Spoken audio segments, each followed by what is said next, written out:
Hi Year 4. Welcome to another story time, this time with me, Mr. Barson, and we are going to be reading chapter 5 of Kensuke's Kingdom by Michael Morpurgo.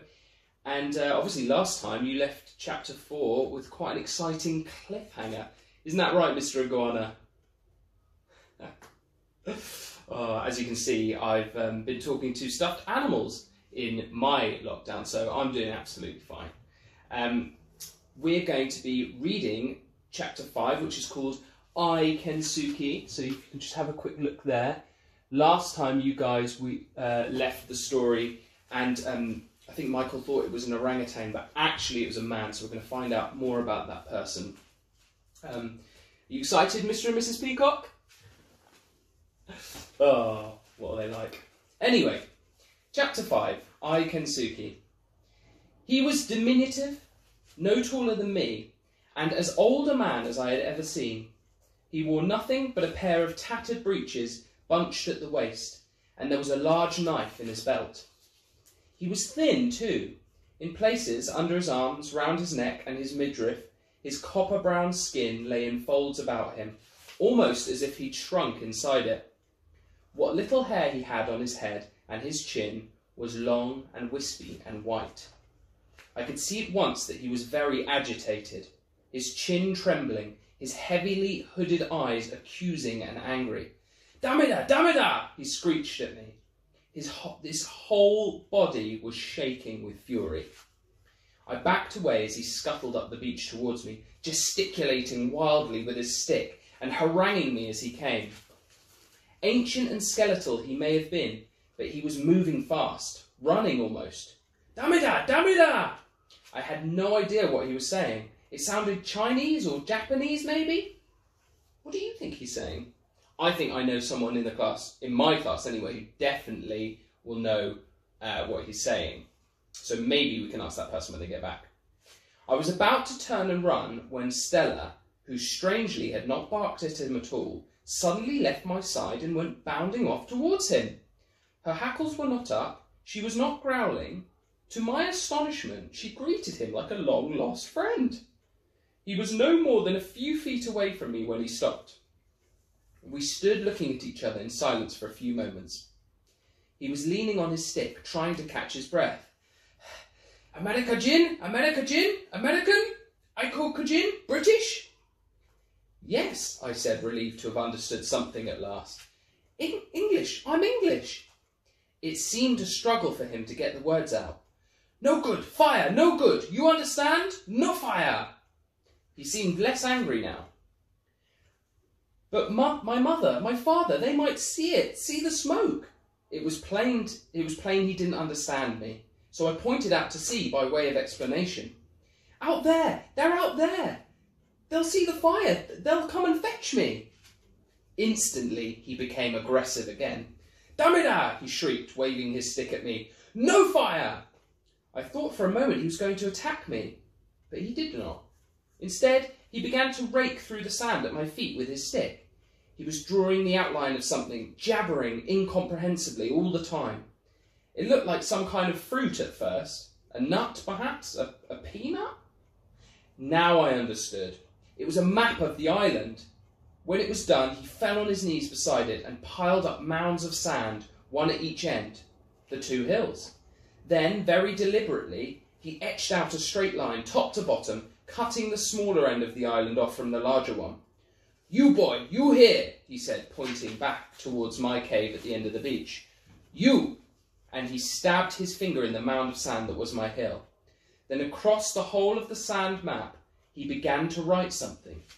The lettering was not letters at all, but symbols, all kind of ticks and pyramids and crosses and horizontal lines and slashes and squiggles, and he wrote it all backwards, in columns, from right to left. I wonder what language he's writing in. He sat back on his haunches and tapped his chest. "Kensuke, I, Kensuke, my island." And he brought his hand down sharply like a chopper, separating the island in two. "I, Kensuke, here, you boy, here." He was already in no doubt as to what I was already in no doubt to what he meant. Suddenly, He was on his feet again, waving me away with his stick. "Go, boy! No fire! Damn it out! You understand?" I did not argue, but walked away at once. When after a while I dared to look back, he was kneeling down beside what was left of my fire and scooping still more sand onto it. Stella had stayed with him. I whistled for her. She came, but not at once. I could see she was very reluctant to leave him. She was behaving very oddly. Stella Artois had never taken kindly to strangers, never. I felt disappointed in her, a bit betrayed even. When I next looked back, the fire was not smoking at all. It had been completely smothered, and the old man was nowhere to be seen. For the rest of that day I stayed in my cave. For some reason I felt safe there. I suppose I had already begun to think of it as a home. I had no other. I felt as an orphan must feel, abandoned and alone in the world. I was frightened. I was angry. I was completely bewildered.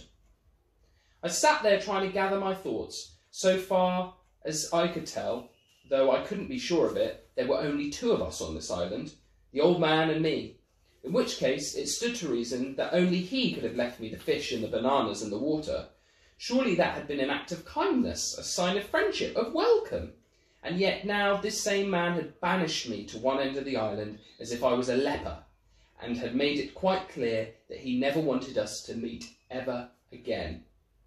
Now, a leper is something that you guys are going to have to do a little bit of research into, and unfortunately it's a bit of a sad one. It's when people have suffered from a disease called leprosy, it's very contagious, which means you can catch it very easily. So people used to treat them and put them on separate, what they called leper colonies, which means they'd separate them from everyone else so no one could catch it. So that's what he means by that. And all because I had lit a fire. None of it made any sense at all, unless he was out of his head and completely mad. I took a long, hard look at my situation. I was marooned on an island in the middle of nowhere, very probably with a madman for company, and a bunch of howling monkeys, at least one orangutan amongst them. And God knows what else might be hidden in the forest, and millions of mosquitoes that would eat me alive every night. I knew only one thing. I had to get away. But how? How was I ever going to get off the island unless I could attract the attention of some passing ship? I could be here for the rest of my life. The thought didn't bear dwelling on. I wondered how long the old man had been on the island and what might have brought him here in the first place. Who was he and who was he anyway to tell me that I could what I could and could not do? And why had he put out my fire? I curled up in my cave, closed my eyes and just wished myself back home, or back on the Peggy Sue with my mother and father. Such wonderful dreaming almost lulled me to sleep, but the mosquitoes and the howling of the forest soon dragged me back to consciousness, to face once again all the appalling implications of my wretched predicament. It came to me suddenly that I had seen the old man's face somewhere before. I had no idea how that could be. As I lay there pondering this, I felt the piece of glass in my pocket pressing into my hip. My spirits were suddenly lifted. I still had my fire glass. I would build my fire again, but this time somewhere he wouldn't discover it. I would wait for a ship to come, and until then I would survive. The old man had survived in this place. If he could, I could, and I could do it alone too. I didn't need him. I felt hungry again and thirsty too. Tomorrow I would go into the forest and find food for myself. I would find water. Somehow or other I would catch fish too. I was good at fishing. If I could catch them in the reservoir back home and off the Peggy Sue, then I could catch them here. I spent that night cursing the hordes of whirring insects that were homing in on me, and the chattering forest that would not be silent, that would not let me be. I kept seeing the reservoir in my mind's eye and my mother laughing in her skipper's cap. I felt tears coming and tried not to think of her. I thought of the old man. I was still trying to remember what he had said his name was when I fell asleep. I awoke and knew at once that he had been. It was as if I had dreamed it. Stella seemed to have dreamed the same dream, for once she was bounding up onto the rocks above the cave. She found what she clearly expected to be there, her bowl of water full again. and there too, high on the shelf of rock beyond her, was the same upturned tin, my water bowl beside it, just as it had been the morning before. I knew it would be full, and I knew as I lifted aside the tin that the food would be there again. As I sat there cross-legged on the rock, chewing ravenously on my fish and throwing pieces down for Stella to catch, I realised exactly what he meant to imply by this. We were not friends. We would not be friends. He would keep me alive, keep Stella alive, but